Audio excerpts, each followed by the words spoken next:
سلام، امروز میخوام کوکوی لوبیا سبز یا کوکوی سبزیجات بپزم. برای پخت این کوکو من 2 لیوان لوبیا سبز خرد شده پخته شده دارم.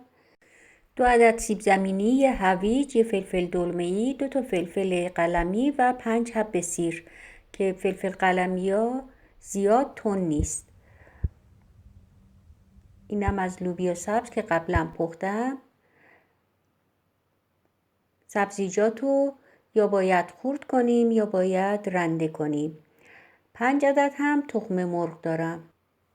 فلفل های سبز قلمی رو خرد میکنم، خیلی ریزشون میکنم. این فلفل ها نه خیلی تند هستن و نه شیرین و با تندی کمی که دارن طعم خیلی خوبی به کوکومون میدن. سعی کنین کاملا ریز خردشون کنین.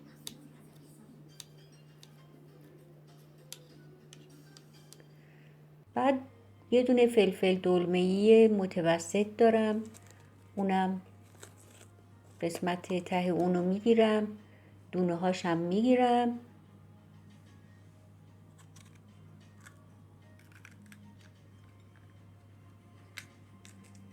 و بعد اونم خرد میکنم. اونم سعی میکنم که خیلی ریز خرد بشه. این کوکو برای اینکه از سبزیجات متنوع استفاده شده بسیار خوش‌طعم و لذیذه. سیب زمینی ها رو با رنده درشت رنده میکنم. میتونین از رنده ریز هم استفاده کنین، ولی به دلیل اینکه لوبیاها یه مقداری درشت هستن و نگینی هستن پس از رنده درشت استفاده میکنم و سیب زمینی ها رو هم با رنده درشت رنده میکنم. همینطور هویجو با رنده درشت رنده میکنم. هر کدوم این سبزیجات رو که نخواستین میتونین حذف کنین یا اینکه مقدارش رو کم کنین یا اینکه اگر دوست داشتین میتونین مقدارش رو زیاد کنین. به همون نسبت هم یادتون باشه که تخم مرغ رو کم یا زیاد کنین. سیب زمینی به کوکو بافت میده و هویج و فلفل ها و سیر طعم خیلی خوبی به کوکو میدن. سیرا رو با رنده ریز رنده میکنم که حسابی طعمشون آزاد بشه. میتونین از کارد آشپزخونه یا اینکه این خردکنهای دستی سیر هم استفاده کنین و سیر رو خرد کنین. با خواصی که سیر داره، مخصوصا تو این روزهای کرونایی سعی کنین که بیشتر از سیر استفاده کنین تو غذاهاتون. حالا تمام سبزیجات خرد شده رو روی لوبیاها داخل کاسه میریزم.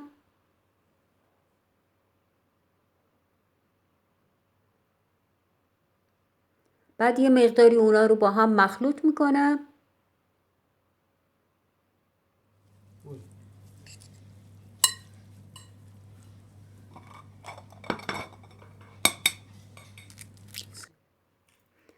و 5 عدد تخم مرغ رو روی این سبزیجات خوش رنگ میشکنم.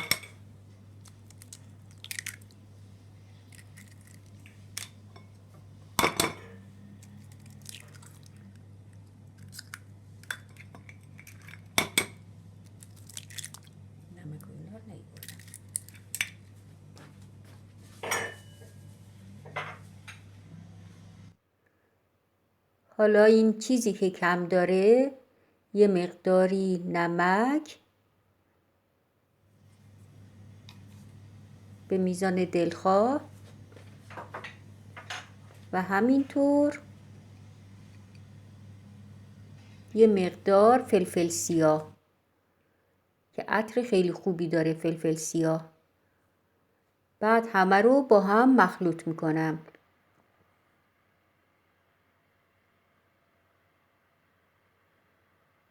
خوب باید همزده بشه که مواد کامل با هم مخلوط بشه.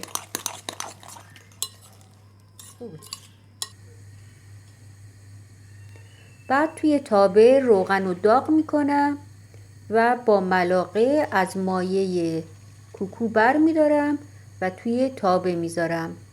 این دیگه از این مرحله به بعد میتونین با سلیقه خودتون کوکوهاتون کوچیک باشه بزرگ باشه با ملاقه بریزین یا با قاشق، به شکل دایره باشه یا بیضی، هیچ فرقی نداره، نظر خودتون مهمه.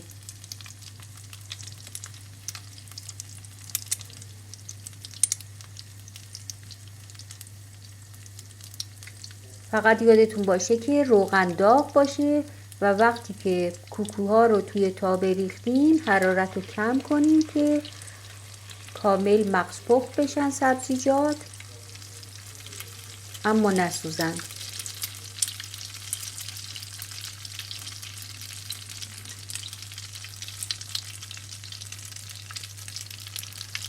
حالا برای این که کاملا مغز پخت بشن درش رو میذارم تا بپزن. میتونین حتی توی تابه بعد از اینکه روغنتون رو داغ کردین از موادتون بریزین و به طور کامل کف تابه کوکو رو پخشش کنین.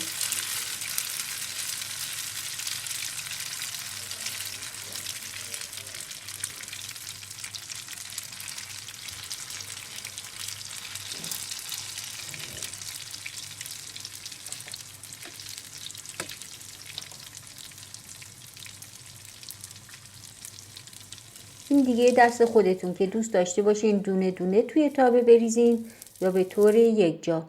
در این کوکورم میذارم تا بپزه. حالا میریم سر تابه اول و کوکوهایی که یه طرفش سرخ شده بر میگردونیم تا طرف دیگه اونا هم سرخ بشه.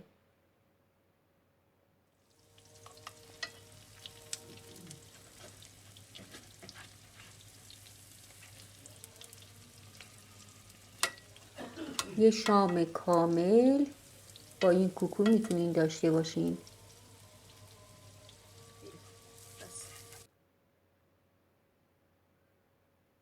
حالا تابه دوم یه طرفش سرخ شده، میتونین توی سینی کامل برگردونین، برش بزنین و برش زده ها رو توی تابه برگردونین، یا اینکه میتونین مثل من به این شکل برش گردونین. البته مواظب باشین که دو تکه نشه و از هم نپاشه. بعد اینجا باید کوکو رو چند قسمتش کنیم؟ 4 قسمت، بعد 8 قسمت، به هر تعدادی قسمت هایی که دوست داشتین.